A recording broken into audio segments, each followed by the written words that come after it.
गेल्या 2 दशकांत मराठी चित्रपटसृष्टी गाजवणाऱ्या दिग्दर्शकांमध्ये नागराज मंजुळे यांचं नाव अग्रक्रमाने घेतलं जातं.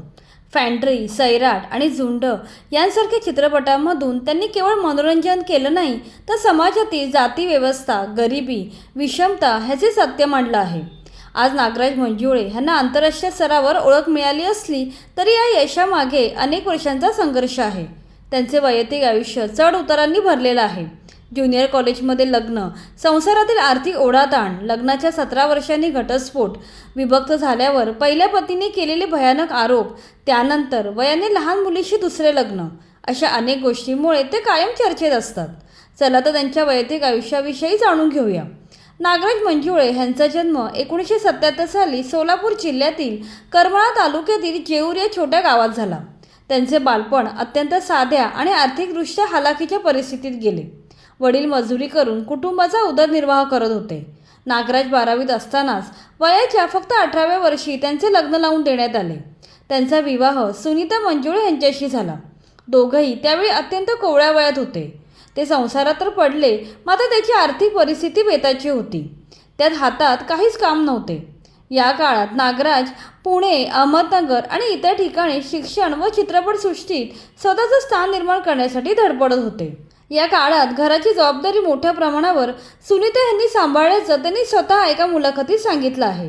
संसार टिकवण्यासाठी त्यांच्या पत्नीने अनेक अडचणी सहन केल्या. हळूहळू नागराज यांच्या कारकिर्दीला दिशा मिळू लागली. पिस्तुल्या या चित्रपटाला राष्ट्रीय पुरस्कार मिळाला. त्यानंतर फॅन्ड्रीने त्यांना देशभरात ओळख मिळवून दिली. मात्र त्यांच्या यशासोबतच दुसरीकडे त्यांच्या वैवाहिक आयुष्यात दुरावा वाढत गेला. पती आणि पत्नीमध्ये मतभेद निर्माण झाले आणि अखेर जवळपास 17 वर्षांचा संसार तुटला. 10 नोव्हेंबर 2014 रोजी त्यांचा कायदेशीर घटस्फोट झाला. घटस्फोटानंतर काही वर्षांनी सुनीता मंजुळे यांनी माध्यमांना दिलेल्या मुलाखतीत नागराज मंजुळे यांच्यावर अनेक गंभीर आरोप केले. सुनीता म्हणाल्या होत्या, ते कलाविश्वातील मोठमोठ्या लोकांमध्ये वावरतात, त्यामुळे त्यांना माझी लाज वाटते, कारण मी फक्त 8वीपर्यंत शिकली आहे. त्यांना मी केवळ घरची कामं करण्यासाठी आणि कुटुंबाची काळजी घेण्यासाठी योग्य वाटते, म्हणूनच त्यांनी मला दूर केलं. आमच्या लग्नानंतरचा सुरुवातीचा काळ खूप कठीण होता. नागराज मला मूल होऊ देत नसत आणि त्यासाठी मला मारहाणही करत असत. फॅन्ड्रीसाठी राष्ट्रीय पुरस्कार मिळाल्यावर नागराज आणि त्यांचे कुटुंबीय दिल्लीला गेले होते, पण त्यांनी मला घरातच कोंडून ठेवलं आणि बाहेर पडू दिलं नाही, असं त्या शेवटी म्हणाल्या. घटस्फोटाच्या वेळी तडजोडीचा भाग म्हणून सुनीता यांना 7 लाख रुपये देण्यात आले होते. सध्या उदरनिर्वाह करण्यासाठी आणि वृद्ध आई वडिलांची काळजी घेण्यासाठी ते आता लोकांच्या घरी साफसफाईचं काम करतात. पत्नीच्या या आरोपांमुळे त्यावेळी हे प्रकरण गाजले होते. मात्र नागराज मंजुळे यांनी हे आरोप मान्य केले नाहीत. पुढे न्यायालयीन प्रक्रियेनंतर त्यांना या आरोपांमध्ये दिलासा मिळाला होता. घटस्फोटानंतर नागराज यांनी पुन्हा आपल्या कामावर लक्ष केंद्रित केलं. याच काळात अहमदनगरमध्ये मास कम्युनिकेशनचं शिक्षण घेत असताना त्यांची ओळख गार्गी कुलकर्णी यांच्याशी झाली. सुरुवातीच्या मैत्रीचे रूपांतर पुढे प्रेमात झाले आणि 2017 दोघांनी साध्या पद्धतीने लग्न केलं.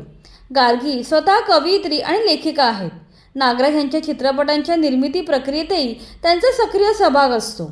आटपाट प्रोडक्शनच्या अनेक प्रकल्पांमध्ये त्या सहनिर्माती म्हणून जबाबदारी सांभाळतात. याशिवाय नागराज यांच्या खाशाबाई या आगामी चित्रपटात ते अभिनय देखील करणार आहेत. लग्नानंतर नागराज आणि गार्गी यांना राया आणि शाहू अशी 2 मुले झाली. त्यांच्या मुलांपैकी राया ह्याने घर बंधू बिर्याणी या चित्रपटात छोटेखानी भूमिका देखील साकारली होती. एका बाजूला त्यांनी समाजातील उपेक्षितांच्या वेदना पडद्यावर जिवंत केल्या आणि दुसऱ्या बाजूला त्यांच्या वैयक्तिक आयुष्याभोवती वाद निर्माण झाले. पहिल्या पत्नीचे आरोप, तुटलेला संसार, त्यानंतरचं दुसरं लग्न आणि नव्याने उभे राहिलेलं कुटुंब, या सर्व गोष्टी आज त्यांच्या आयुष्याचा अविभाज्य भाग बनल्या आहेत. सध्या नागराज मंजुळे बहुचेची खाशाबाई या चित्रपटावर काम करत असून पुढच्या वर्षी जानेवारी महिन्यात हा चित्रपट प्रदर्शित होणार आहे.